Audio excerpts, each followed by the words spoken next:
বাড়িতে সন্ধ্যাবেলা ভাগবত পাঠ শুরু হয়ে গেছে আর বাবা আমাকে বললো নারকেলটা ছাড়াতে, কিন্তু আমি নারকেলটা কাটছিলাম। তারপরে ঠাকুরদা আসলো, এসে বললো তোর হাতে লাগবে, আমার কাছে দিয়ে বলে ঠাকুরদা নারকেলটা ছাড়িয়ে দিচ্ছে।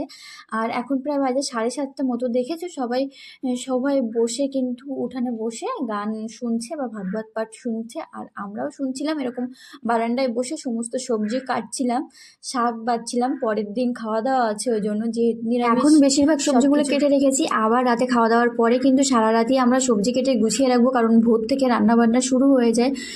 পরের দিনই দুপুরেই খাওয়া দাওয়া, ওই জন্য রাতেই সব কিছু কেটে রাখা হয়, না হলে সকালবেলা কেটে রান্না করতে অনেকটা লেট হয়ে যায়। আর এই যে সবাই কাকিমা, দিদা, জেঠিমা সবাই বসে বসে এখানে কাজ করছি। আর আমার হাতের অবস্থা দেখো, মোচা কাটতে কাটতে হাত পুরো কালো হয়ে গেছে। যাই হোক, আবার ঠিক হয়ে যাবে, সাবান দিলে উঠে যাবে। তো চলো, আমার ভিডিওটা ভালো লাগলে like comment share and subscribe করে দেখা হচ্ছে পরের ভিডিও। টাটা।